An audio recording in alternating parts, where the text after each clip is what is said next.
देश के सभी सीनियर सिटीजन को मेरा प्रणाम। दोस्तों, माता पिता बच्चों का फ्यूचर बनाने के लिए दिन रात काम करते हैं, मेहनत करते हैं, अपना दुख सुख भूल कर बच्चों की खुशियों के लिए पूरा जी जान लगा देते हैं। अपनी ज़िंदगी का एंजॉय लेना छोड़कर बच्चों की खुशी के लिए सारी ज़िंदगी काम करने में निकाल देते हैं। और वही बच्चे जब बड़े होकर माँ बाप की उपेक्षा करते हैं, उनका ध्यान नहीं देते, यहाँ तक कि उनकी नज़र किसी तरह प्रॉपर्टी को लेने की होती है कि कैसे हमें सारी प्रॉपर्टी माँ बाप के जीवित रहते ही मिल जावे और हम अपने हिसाब से ज़िंदगी जी सकें। फिलहाल जो संस्कारी बच्चे होते हैं वे ऐसा नहीं करते, लेकिन हमारे समाज में ज़्यादातर केसेस ऐसे ही देखे जाते हैं जिसमें सीनियर सिटीजन को उपेक्षा की ज़िंदगी ही जीना पड़ता है। न तो परिवार वाले ही उनकी खुशियों का ध्यान रखते हैं और न ही उनकी हेल्थ का, और यही मनाते हैं कि कब हमें इनसे छुटकारा मिलेगा और इनकी बनाई गई सारी प्रॉपर्टी के मालिक हम हो जाएंगे।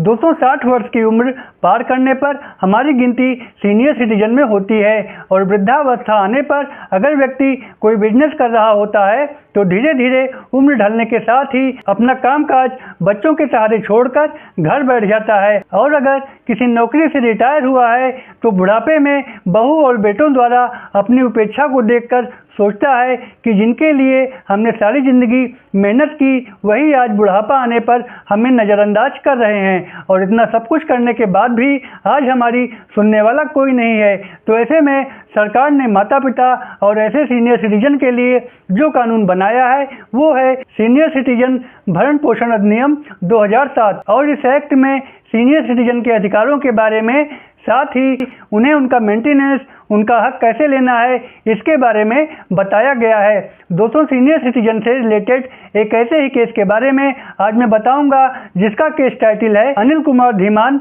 Versus state of Haryana and others. इसकी रिट याचिका नंबर है 1357/2019। दोस्तों, इस केस में बेटा और बहू अपने माँ बाप को काफ़ी परेशान करते थे और उनकी संपत्ति को हथिया लेना चाहते थे। जब माँ बाप बहुत तंग आ गए तो उन्होंने इसी एक्ट के तहत एक मुकदमा दायर किया। दोस्तों, इस अधिनियम के तहत मामलों पर विचार करने का अधिकार जिले के एसडीएम और डीएम को दिया गया है और अपनी एप्लीकेशन में उन्होंने बेटे और बहू को अपनी प्रॉपर्टी से खाली कराए जाने या चले जाने की मांग की। बेटे और बहू का कहना था कि ये एक एंसेस्ट्रल प्रॉपर्टी है, यानी हमारे बाप दादा द्वारा बनाई गई प्रॉपर्टी है, तो इसमें मेरा भी हक है। जबकि उनके माँ बाप ने कहा कि ये स्वयं मेरे द्वारा कमाए गए पैसों से बनाई गई प्रॉपर्टी है। बहू बेटे द्वारा तंग आने पर आज मुझे न्यायालय का सहारा लेना पड़ रहा है। न्यायालय ने सारे साक्ष्य सबूतों के आधार पर पाया कि प्रॉपर्टी उनके पिता की बनाई गई है, तो उनके बहू बेटे को उसे खाली करने का आदेश दे दिया। इस आदेश के खिलाफ उनके बहू बेटे ने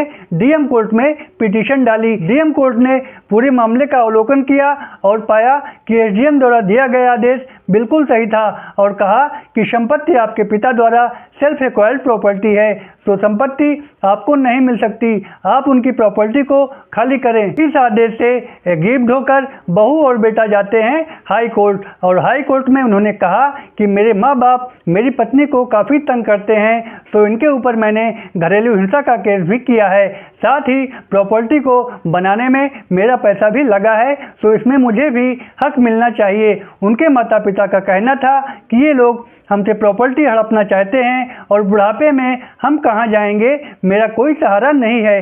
तो हाई कोर्ट ने पूरे मामले को देखते हुए इनके बहू बेटे द्वारा की गई अपील को खारिज कर दिया। दोस्तों, अगर आप अपने बेटा बेटी और बहू को कोई प्रॉपर्टी गिफ्ट करते हैं तो डीड में एक पैरा ये भी लिखवाना चाहिए कि इन फ्यूचर अगर हमें मेंटेनेंस में कोई दिक्कत हो या हम अपनी प्रॉपर्टी वापस लेना चाहें तो ये डीड कैंसिल मानी जाएगी और हम अपनी प्रॉपर्टी वापस ले सकते हैं। तो दोस्तों, ये था सीनियर सिटीजन के विषय में हाई कोर्ट का अहम फैसला। वीडियो अगर पसंद आई हो तो एक लाइक करके चैनल को सब्सक्राइब कर दें। फिर मिलेंगे एक नए विषय के साथ, तब तक के लिए goodbye and thank for.